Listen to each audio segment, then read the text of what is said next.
Bonjour à toutes et à tous. Aujourd'hui, on va s'intéresser à une force de la nature absolument incroyable. Une force qui sculpte notre planète sous nos yeux, l'érosion.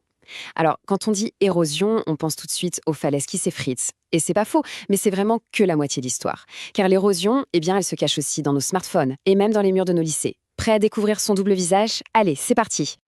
Pour bien commencer, un chiffre. Un chiffre qui marque, vraiment. En Angleterre, sur la côte de Happisburgh, la Terre recule de 9 mètres par an. Imaginez un peu, c'est comme si un bus entier disparaissait dans la mer chaque année. Des maisons, des routes, toute une partie du paysage est littéralement grignotée par l'océan. Là, on touche du doigt la puissance brute du phénomène. Bon, face à un exemple comme ça, on pourrait se dire que l'érosion, c'est juste de la destruction, une force négative. Mais est-ce que c'est si simple ? C'est justement la question qui va nous guider aujourd'hui. L'érosion, au fond, est-ce une amie ou une ennemie ? Pour y répondre, on va explorer ces deux facettes. Allez, commençons par son côté le plus surprenant, son visage ami. Parce que, oui, cette même force qui détruit les falaises est aussi celle qui, d'une certaine manière, construit le monde dans lequel on vit.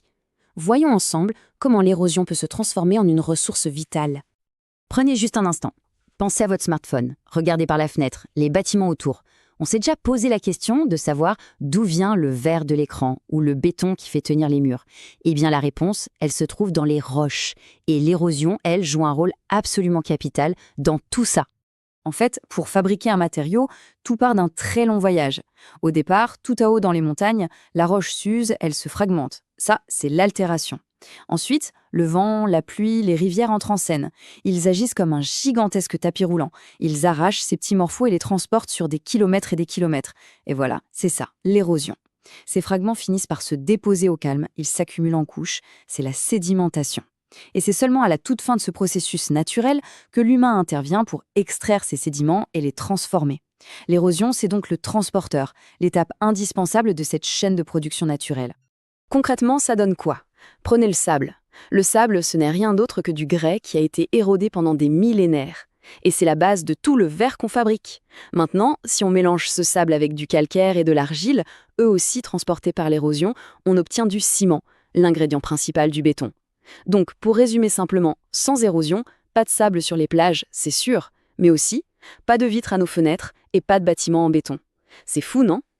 Mais attention, il y a un mais, et il est de taille. Ce processus naturel, il est incroyablement lent. Il a fallu des millions d'années pour que ces énormes stocks de sable ou de calcaire se constituent. Ça veut dire qu'à notre échelle, à l'échelle d'une vie humaine, ces ressources ne sont pas renouvelables. On les consomme beaucoup, beaucoup plus vite que la nature ne peut les fabriquer. Leur gestion est donc un enjeu absolument crucial pour notre avenir. Voilà pour le visage ami de l'érosion. Maintenant, il est temps d'explorer l'autre facette, celle qui est beaucoup plus menaçante. Parce que lorsque cette force naturelle se déchaîne, elle peut devenir un risque direct pour nous, pour nos sociétés. Pour bien comprendre ce danger, prenons un exemple bien de chez nous, en France. On est en 1920, près de la ville de Nantua, dans l'Ain. Et là, un éboulement gigantesque se produit. Des blocs de roches, certains aussi gros que des maisons, dévalent la falaise et viennent bloquer complètement la voie de chemin de fer qui passait en dessous. Ce jour-là, par chance, il n'y a pas eu de victimes. Cet événement, il nous permet d'introduire un mot scientifique très important, l'aléa. L'aléa, c'est la probabilité qu'un phénomène naturel, ici une chute de pierre, arrive dans une zone précise. C'est la menace naturelle, brute en quelque sorte, qu'il y ait des humains ou pas. À Nantua, l'aléa, c'est tout simplement le fait que cette falaise existe et qu'elle est instable. Point. Le deuxième mot-clé, c'est l'enjeu. Les enjeux, c'est tout ce qui est exposé à cet aléa. Les personnes, bien sûr, mais aussi les biens, les activités. À Nantua, les enjeux sont évidents. Il y a les habitants, les maisons de la ville et bien sûr cette fameuse voie ferrée. Et quand on a un aléa qui rencontre un enjeu, on parle alors de risque. C'est une formule toute simple, mais elle est fondamentale en science. Retenez-la bien, aléa plus enjeu égale risque. Sans enjeu, il n'y a pas de risque. Un éboulement au milieu d'un désert où il n'y a personne, aucune route, aucune maison, ça reste un aléa, mais le risque est nul. Le risque n'existe que si des vies ou des biens sont menacés. Appliquons cette formule à notre exemple pour que ce soit bien clair. À Nantua, l'aléa, c'est la falaise instable. Les enjeux, c'est la ville qui est construite juste en dessous. Le risque, c'est donc la possibilité qu'un éboulement cause une véritable catastrophe avec des dégâts matériels et, potentiellement, des victimes. C'est grâce à cette analyse que les scientifiques et les autorités peuvent agir pour protéger la population. Justement, Parlons de notre rôle là-dedans. Parce qu'on n'est pas juste des spectateurs passifs de l'érosion. Nos activités peuvent soit aggraver les choses, soit au contraire nous permettre de nous en protéger. On joue un peu un double rôle. D'un côté, on peut aggraver l'aléa. L'exemple parfait, c'est la déforestation. Quand on coupe les arbres, leurs racines ne sont plus là pour retenir la terre. Le sol devient beaucoup plus instable et les glissements de terrain sont plus fréquents. Mais de l'autre côté, heureusement, on a les moyens de réduire le risque. Comment ?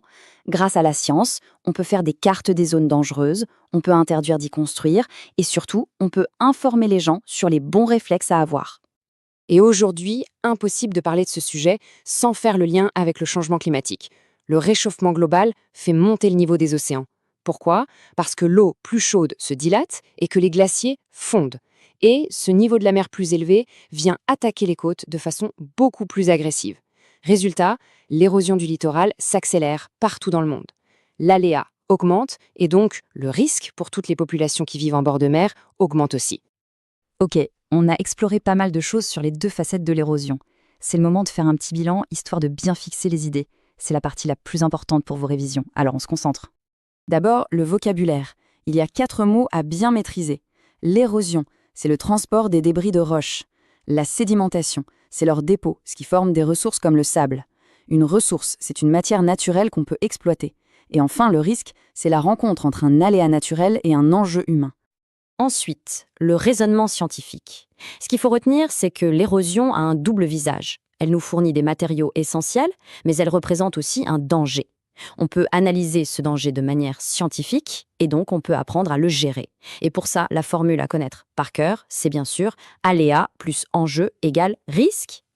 Et pour terminer, je vous laisse avec une question pour réfléchir un peu plus loin. Maintenant qu'on a cet outil scientifique, cette capacité à faire la différence entre un aléa et un risque, comment est-ce que cette idée peut changer la manière dont on va construire nos villes et nos infrastructures demain pour qu'elles soient plus sûres et plus durables ? C'est l'un des grands défis qui nous attend. Merci de votre attention et à très bientôt.